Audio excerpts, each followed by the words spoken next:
Is ASU football finally on the right track after some major changes at the quarterback position? Arizona State hockey completes a victory against one of the toughest opponents in the country. We'll have the breakdown there. And both basketball teams, what are they looking like at the start of this season? All of that and more on this edition of Cronkite Sports Live.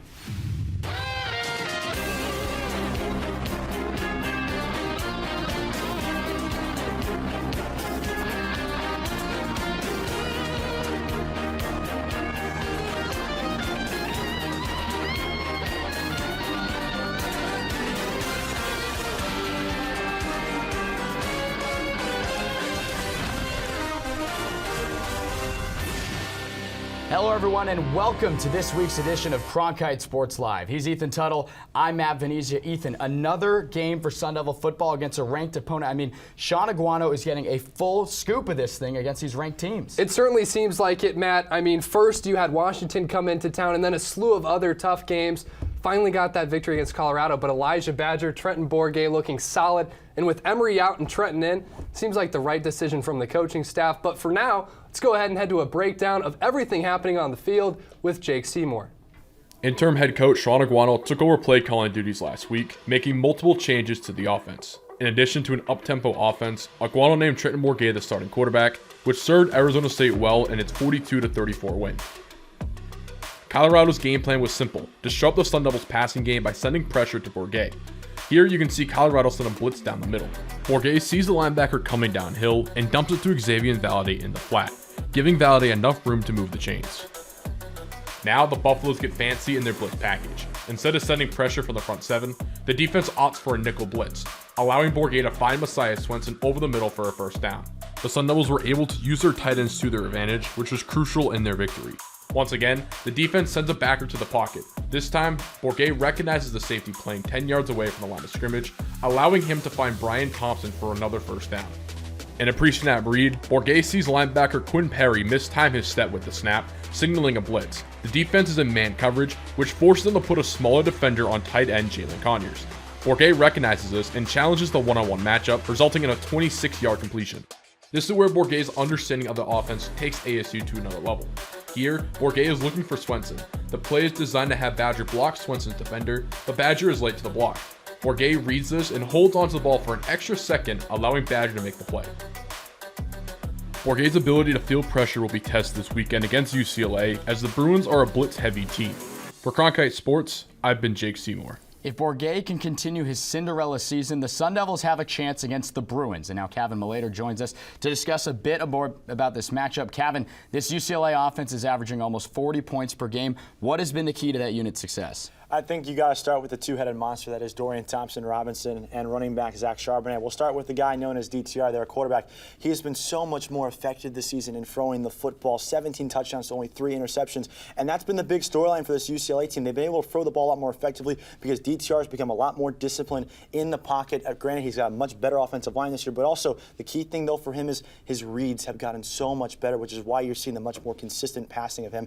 And then you go to Zach Charbonnet. I mean, this guy's averaging 7.5 yards per carry. It's absolutely ridiculous. They just hand the ball off to him constantly. And considering Arizona State has had trouble stopping other running backs, especially Samson Evans from Eastern Michigan, if they don't stop Zach Charbonnet this weekend, it's going to be a long night on Saturday in Tempe. Now we look at the ASU offense with Trenton Bourguet, and we talked about him a little bit earlier, but with number 16 under center and some recent tight end usage from this ASU offense, how do they match up against this Bruin defense? It's going to be very interesting to see how they stack up because they're coming off probably their most complete offensive performance of the season.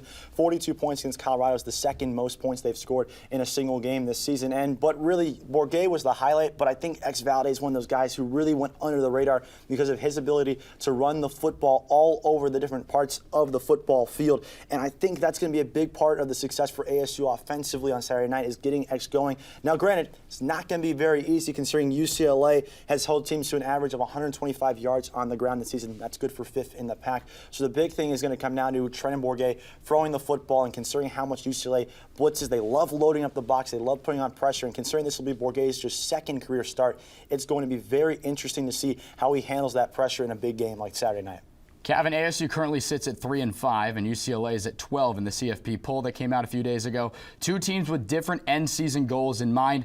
Is there anything at stake between these two polar opposite teams when they come down to kickoff tomorrow night? I think there is for sure. I think for UCLA, the big thing is now any remote shot you got at the college football playoff. Granted, you're still a one-loss team and you have a chance to win a Power 5 conference, but any remote shot goes out the window if you lose on Saturday night to Arizona State. But the more realistic ideas is a New Year's Six Bowl and a conference title game appearance. And let's just face it, with the new format, how it's set, you can't win your division and still not make the conference title game. So UCLA is still fighting for that spot in the Pac-12 title game. I know they still have to play USC later on this season, but still, UCLA's Pac-12 title hopes are on the line Saturday night in Tempe, which who would have thought you would have said that coming into the season. And then for Arizona State, Sean Aguano, really, this is an opportunity to cement himself as a true candidate for the Arizona State head football coaching job. He already beat a ranked Washington team a couple weekends ago, another ranked win tonight, plus an opportunity for a third in a few weeks when Oregon State comes to town. This is an opportunity, if he's able to rack up these ranked wins, to make himself a legit shot to be the next head man here at Arizona State. Well, thank you so much, Kevin, for the time today and for all those last-minute notes ahead of tomorrow's kickoff on Family Weekend. This new-look ASU offense gets a chance to play upset, led by a new quarterback under center who just threw for 400 yards last weekend in Boulder. The last time an ASU quarterback did that is the subject of today's Vault.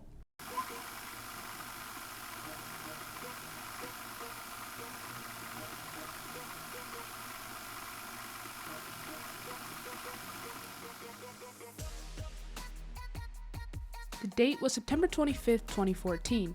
Coming into the game, both the number 15 ranked Sun Devils and the number 11 ranked Bruins were undefeated.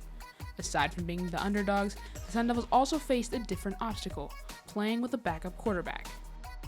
Thanks to an injury to starter Taylor Kelly at Colorado the week before, ASU was forced to turn to Mike Bercovici in his first career start. Bercovici looked solid in his first drive, leading ASU to a field goal. He leveled up later in the half when he threw the first 2 touchdown passes on back-to-back drives. However, trouble set in during the second quarter when Bercovici threw an interception that interrupted a seemingly promising 2-minute drive to end the half. Instead, UCLA's Ishmael Adams ran the ball back 95 yards for the pick 6. It was Bercovici's second interception of the game and his second of 3 turnovers. In the second half, despite decent play by Bercovici, ASU simply couldn't find the end zone. UCLA was able to turn another turnover into points after a strip sack and recovery put the Bruins right outside the red zone. Bercovici showed off his arm talent some more and even tossed another touchdown to try to stop the bleeding, but it simply wasn't enough for ASU.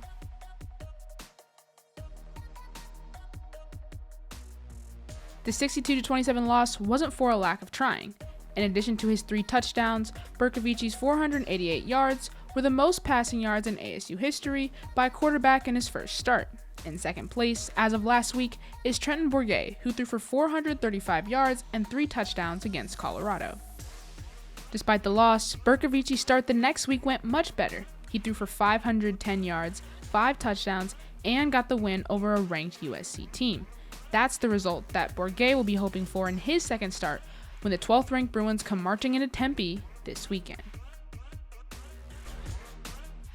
That start didn't go so well for Mike Bercovici, but his next start was the famous Jail Marys. So we'll stay tuned to see if Trenton Bourguet can do some of the same against another ranked opponent from Los Angeles. If you haven't heard yet, Sun Devil Hockey went to Las Vegas last weekend and took down a perennial contender in the 6th-ranked North Dakota Fighting Hawks. Our guys Ethan Tuttle and Riley Swenson are going to show us how the Sun Devils took the fight to the Fighting Hawks. Riley Swenson and I are dropping our mitts. We're going to get right into it here because we know it was a physical matchup this past weekend for the Sun Devils. However, they captured the biggest win in program history. Riley, glad to have you here to break it down in the studio. We know it was a big win, but just how big of a win was it over the Fighting Hawks? Yeah, like you said, probably the program's biggest win. Some people will point to Denver back in 2019, but you don't get the program's biggest win in an arena like Oceanside. This time they went to an NHL arena. It's a T-Mobile in Vegas. They're playing North Dakota for the first time ever, and Denver's a good program. That's a big win for them, but this time felt a little bit different. ASU was in the game, their first ever game against North Dakota, their destination game. They spoiled, and yeah, they looked really good in that game, and might be the biggest ever like we were talking about. Now, where was ASU dominating the Fighting Hawks? I mean, specifically because they're such a stellar program. Where was ASU taking advantage of their mistakes. Yeah, not too many holes in that UND squad, but it started on the power play. As we can see here, Matthew Copperwood got the night going. He, on the power play, he was out the weekend before, comes back in, gets the big goal towards the end of the first period for ASU, gets them on the board. And then after Copperwood scores, you see the defense drawing over to him on the next power play, as the clip will come up here in just a second. He's just going to toss it over to Lucas Sillinger, who's plenty capable of putting that one in the back of the net. You can see right there going top shelf. And so getting those guys back in the lineup, getting that dynamic power play moving. And then down the stretch, it was TJ Semtenfelter making stop after stop. So we see right here, just about a minute left in the game. He's going to make a save here, point-blank opportunity, but then also stop the rebounds. That way UND only gets one chance. That's really what it came down to, was their dynamic forwards making plays on the power play, and then TJ Semtenfelter coming up in the clutch. Dozens of games left still this season for the Sun Devils, so how do they kind of mount off this victory and continue to build that momentum moving forward the rest of the season? Yeah, absolutely. Well, they have a little bit of a lull in the schedule right now. They have a bye week this week, which, in my opinion, could be a good thing for them. Coming off that program-changing win, might be time to take a step back and reevaluate. Then they got Alaska Anchorage and Clarkson, two programs that haven't been the greatest as of late. But as you can see on the schedule graphic, they got Minnesota coming into Tempe. They were ranked number 1 a couple weeks ago. They dropped down to number 3. Then they traveled to Denver, the defending national champions, like we've been talking about. A couple of solid programs there. Got to take care of business in those first 2 series, then a chance to make some more noise in those last 2. All right, thank you so much, Riley, for coming in. Great information as always. Let's go ahead and keep the show rolling, though. ASU hockey is receiving the most votes out of all the unranked teams, and with a successful weekend against Alaska Anchorage next week at Mullet Arena, the Sun Devils might earn themselves a pretty number next to their name, which would be for the first time since 2020. The biggest piece of this success has come from the guy in between the pipes. Anthony Remedios breaks down the impact of transfer goaltender TJ Semtenfelter. Thanks, Matt. One of the biggest pieces for ASU this season has been sophomore goalie TJ Semtenfelter, a potential candidate for goalie of the year in college hockey. Currently, he leads the country in saves with 291, 47 more than Ohio State's Jacob DeBuse. Semtenfelter already has 2 shutouts this season, a career-high 40-save shutout against Bemidji State for his first win as a Sun Devil, and a 30-save shutout against Colgate in the first game at Mullet Arena. He's been a big part of the penalty kill unit, only allowing 8 goals on 36 opponent power plays this season. 6 of those came during a loss. A goalie like Semtenfelter is exactly what the Sun Devils needed, as they have not had a consistent goalie since Joey DeCoy's last year in Tempe during the 2018-19 season, the only tournament appearance in program history. Semtenfelter's transfer to Tempe has earned him just about every minute in the net this season, after only playing in a handful of games at Northeastern just a season ago. With his continued success in the net, he will remain a major contributor on the ice in the Sun Devils' pursuit of a return to the NCAA tournament. And now, here's head coach Greg Powers on what TJ has brought to the team. He's so good. He's just so steady back there. It's one of those things. He's so good. He's just so steady back there. It's one of those things. It sounds, whatever. But when we took the lead, I knew we were going to win. He wasn't going to let him win. Like we just have that much belief in our goalie, and for him to really steady the waters after getting down 2-0 in that environment, and their fans were going nuts, it says a lot about TJ. It's the eve of a new college basketball season, and with the Arizona State men's basketball team set to launch their 2022 campaign, Bobby Hurley is once more trying to lift ASU from the middle of the pack to the top. College basketball is chaos. Transfers, NIL, more transfers, but Hurley is hoping to keep his cool with less than stable situations. Men's basketball reporter Peyton Gallagher shows you how the Sun Devils stack up. Building a college basketball roster in the year 2022 can be one of the most challenging jobs a modern coach has to face. The transfer portal has signaled the beginning of a new era in the sport, in which coaches are often forced to reconstruct their rosters entirely year over year. That said, the portal game can be rewarding as teams bring in proven college players and big-time talents they otherwise might not have had access to. But it can also be extremely risky. One wrong step can destabilize your entire roster and send your season toppling. It's become kind of like a game of Jenga, as coaches attempt to deftly place and replace key pieces while also trying to build up toward the end game goal of any program, a deep run in March. Head coach Bobby Hurley in Arizona State had a lot of retooling to do after the uneven 2021 campaign. The Sun Devils missed out on postseason play for the second consecutive year. In addition, ASU is 318th nationally out of 358 D1 schools in terms of returning production, with only 36.1% of its minutes played last season back for 2022. That said, let's meet some of the new building blocks for the Duncan Devs. Bobby Hurley still believes Arizona State is guard U, but expect the Devils to be much bigger this year. Incoming Nevada transfer Warren Washington adds 7-foot size to the Sun Devils front court, as well as legitimate production, averaging 10.5 points and 6.5 rebounds for the Wolfpack in 2021. Washington also provides real rim protection and rim running, having blocked multiple shots in 7 games a year ago and shooting 71% from 2 feet and in. Hurley has mentioned multiple times in preseason that ASU will play Washington and 6'9" shot blocker Alonzo Gaffney together. This could give the Devils a hyper-disruptive defensive tandem as they hope to turn the paint into a guard graveyard. The guy Washington will run pick and roll with will be Michigan transfer Frankie Collins. Collins, a former 4-star guard, now entering his second collegiate season, saw inconsistent play time for Juwan Howard and the Wolverines last year, only getting about 11 minutes a game. That said, Collins sparkled in the NCAA tournament, as Michigan made an unexpected run to the Sweet 16. Collins posted a season-best 14 points in the team's first-round win over Colorado State. Collins also provided key defense on star guard Kennedy Chandler, 30 minutes played in an upset against 3-seeded Tennessee. At 6'1" and 185 pounds, Collins is a tough defender with legitimate balance for his size and exciting playmaking ability out of screen situations. Now with the keys to the offense, he will be as important to Arizona State's success as anyone on the roster. Rounding ASU's transfer core are the brothers Cambridge. Desmond and Devin bring a combined 7 years of collegiate experience with them to Tempe. Older brother Desmond is an accomplished scorer, having never averaged fewer than 15.7 points per game in 4 seasons split evenly at Brown and most recently Nevada. Desmond, who transferred in this offseason accompanying Warren Washington, is a bona fide 3-level scorer with an effortless jumper and the ability to create his shot off the bounce or the catch. He adds a central perimeter offense with 300 career-made threes and a lifetime shooting percentage of 34% from deep. Conversely, younger brother Devin is a bouncy rim runner who projects to add energy and defense to the rotation off the bench and potentially as a spot starter. Previously at Auburn, Devin played in 91 games over 3 seasons, starting 33, 14 of which came last year as Auburn achieved their first in school history #1 national AP ranking. Without doubt, Arizona State has the pieces in place to really build something in the upcoming year. Will the foundation falter and bring the whole thing down on top of Bobby Hurley?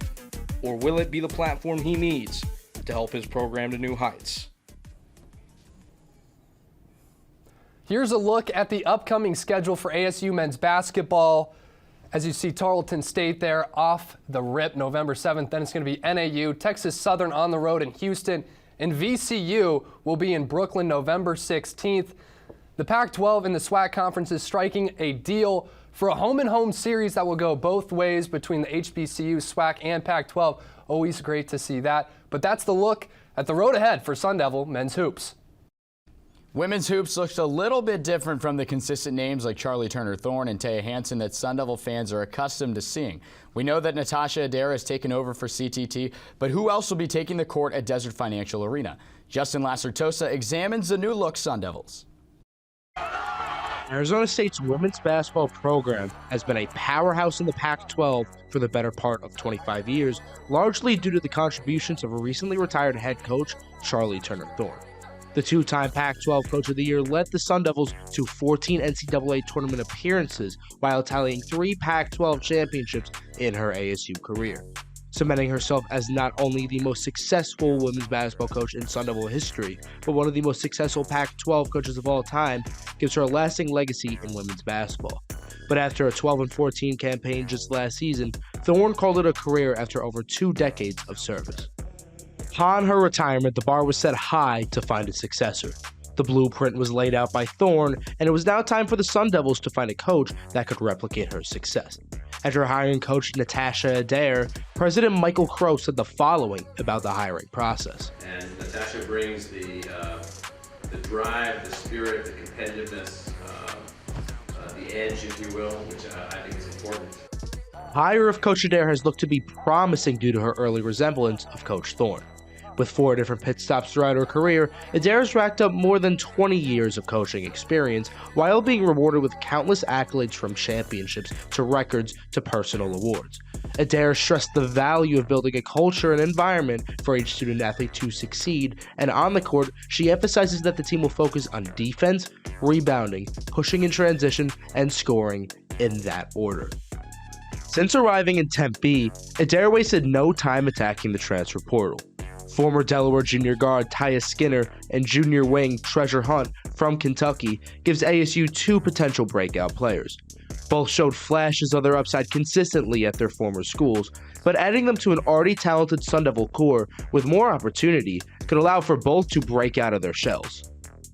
Skinner and Hunt are the 2 most notable additions to the roster, but ASU also added sophomore Marisha Wiggins and 5th-year graduate student Kayla Makwa. Wiggins is an all-around guard from the University of North Carolina with the ability to develop into a building block for the Sun Devils' foreseeable future, while Makwa brings a bundle of needed experience along with size and efficiency. Despite a Pac-12 tournament appearance last season, the Sun Devils clearly needed a little more. They brought in a fresh crop of talent that provides both upside and versatility, and with 4 new pieces that could fill multiple roles, star guard Jaden Simmons will have more room to control the pace. With all the new faces, Adair and company will be looking to fit the puzzle pieces together in the 2022-2023 season. From Cronkite Sports, Justin Lacertosa. Good stuff there with women's basketball and what to expect. So now here's the road ahead to begin the year. Some matchups with the SWAC Conference. As you see, NAU comes to Tempe on November 7th, a date with Grambling State, before the Sun Devils go to Bozeman, Montana, and then they'll see New Mexico in Albuquerque to round out the month of November. Ups and downs for ASU women's soccer. Despite the team's 8-5-3 record coming against some of the toughest opponents in the country, one of the team's biggest games of the season is tonight. It's rivalry night. ASU, U of A, both teams on the pitch tonight at 7 o'clock. We're lucky enough to have reporter Ben Paris out in the field with us to talk some soccer. Ben, the school down south has caused fits for the Sun Devils the past several years. What's it going to take for ASU to get a win tonight? Yeah, Ethan, head coach Graham Winkworth has never recorded a win against that team down south. It's been 7 straight losses for the Devils under him, but they're going to have to put those demons and put that recent history aside because this is essentially a must-win game. And if they want to win it tonight, well, they're going to have to rely on those senior players just like they have all season long. No goals for Nicole Douglas in the first 8 Pac-12 games. Well, now she has 5 in just the last 2. Ava Van Dersen, just 1 assist away from setting a new school record. And head coach Graham Winkworth told us earlier this week that, hey, he wants players that will literally put their face through the ball on set pieces and corner kick. That can make the difference in any game, especially in a rivalry game, one like tonight. And Ben, this is the last guaranteed play of the season for the Sun Devils, of course, before postseason play starts. They're in a tough matchup tonight against U of A. What's it going to take to get to postseason play? How much is at stake tonight as well? Well, it's a little bit of a tough position right now for the Sun Devils. If they have won that game on Sunday, they'd essentially be in the NCAA tournament, but now that might not be the case. Of course, that's not a game that they wanted to lose on Sunday, and it was an extremely emotional one, but now that's something that's behind them. Senior day is out of the way, and well, after that senior day loss, they dropped significantly in the RPI. They're now at 34. U of A is at 38. The winner of this game could very well make the NCAA tournament, and well, the loser, their season could be over. All right, thanks, Ben. Never a bad time with you on the show. Crazy. And with the weather in Arizona cooling down, not a bad time to play some golf either, folks. Hey, I had the itch to get on the course so bad, I went out to Greyhawk Golf Club, home of the Division I NCAA Golf Championships, for a behind-the-scenes tour of the destination for not only ASU golf, but every other top-notch collegiate program in the country. Take a look. Opened in 1994, Greyhawk Golf Club has been home to several PGA Tour events and is currently home to the NCAA National Championship. Hi everybody, I'm Ethan Tuttle, WCSN reporter. Today we're here at Greyhawk Golf Club in Scottsdale, Arizona. I'm going to be taking a tour with Director of Agronomy Ernie Pock, and he's going to be showing us behind the scenes how they keep Greyhawk running and how they keep it in championship condition. Let's not waste any time, let's go check it out.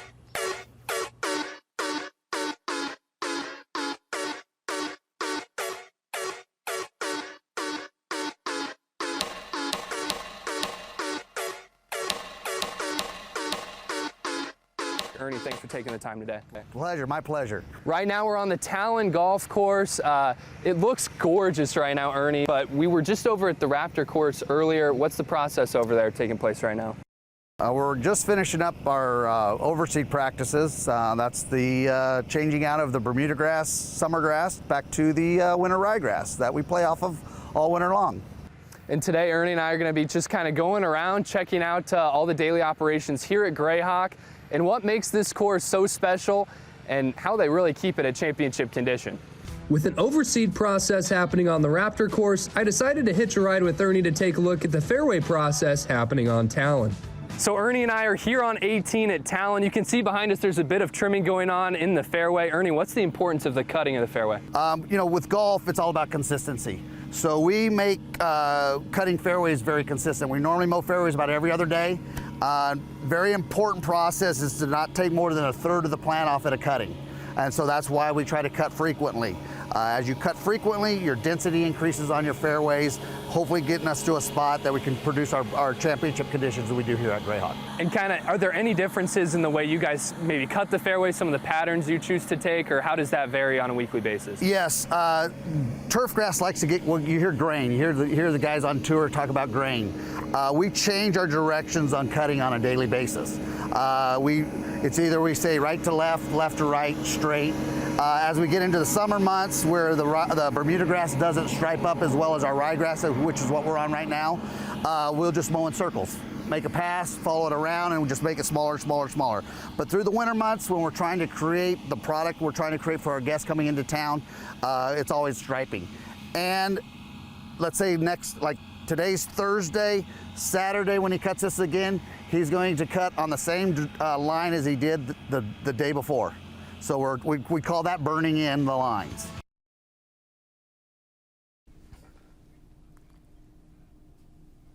I hope you got us a tee time and complimentary range balls, Tut, because who knows? Sun Devil Golf could make it back to Greyhawk for the third straight season come springtime. Another successful program with national title hopes is Sun Devil Wrestling.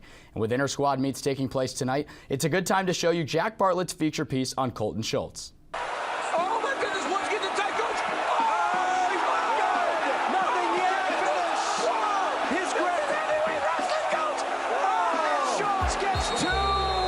These are heavyweights. Last March, ASU sophomore heavyweight wrestler Colton Schultz went on an incredible run during March Madness. His semifinal match captured everyone's attention. He most recently competed at the Senior World Championships, where he lost in the second round to Norway's Oscar Marvik. Let me know that some of the things we were doing for training didn't really work out for me as good as I'd hoped. So definitely let me know what I got to change, what I got to improve on, and ultimately where I got to be.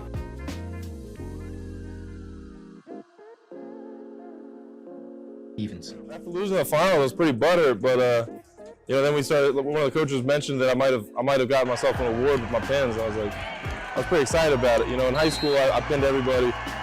College I haven't had near as much success pinning people, but I was able to get two quick ones and get a trophy out of it. I was pretty excited. All summer long, Schultz found himself in a similar situation, wrestling the best of the best. He's been in Colorado Springs at the Olympic Training Center basically the whole summer.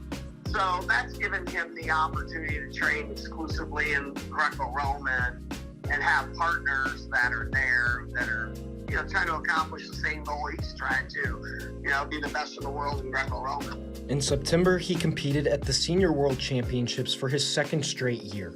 He avenged his 2018 Junior World Championship semifinal loss to David Ovispian with a 1-1 win in the first round of the tournament. He lost in the next round to Norway's Oscar Marvik 5-0. Yeah, it's always exciting. I feel you get to this level, a lot of your wins you kind of forget about, but every loss always sticks with you. So I've definitely been thinking about that one for a while. Yeah, it was exciting seeing that guy getting wrestling first round and then ultimately get my hand raised. Definitely was a good feeling. Although Schultz has come up short in 2 of the biggest tournaments in recent months, the narrative is that these are learning moments. When you train all summer, one, you've got a lot more reps than everybody else in the off season because there was no off season for Colt. You went right from college season into the Olympic season. Number 2, you're not just playing against college kids, you're playing against the best in the world. 3 of the top 6 seeds from last year's heavyweight tournament won't be returning this year.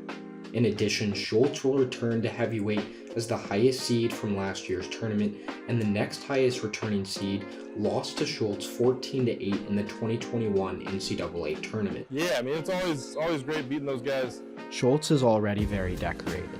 He's a 2-time All-American, a member of the U.S. Greco team, and a 4-time Colorado State champ. He's looking to become a national champion this season. From Cronkite Sports, this has been Jack Bartlett. If you haven't noticed, hockey has been at the center of this week's show, and rightfully so. This team, who by the way has been a Division I school for 7 seasons now, led by a former club hockey goaltender, just took down the gold standard of college hockey in a sold-out T-Mobile arena. This neutral site game was anything but that. With the amount of Nodak jerseys I saw walking around the strip last weekend, it almost felt like the entire population of Grand Forks, North Dakota was inside the home of the Vegas Golden Knights last Saturday.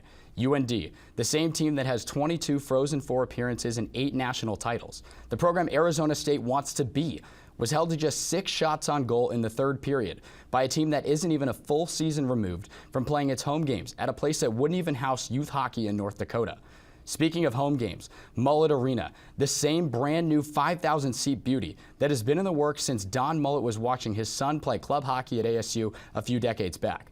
Mullet says his son Christopher playing in Tempe is why he wanted to be the lead donor in the $32 million investment to get ASU club hockey onto the NCAA platform.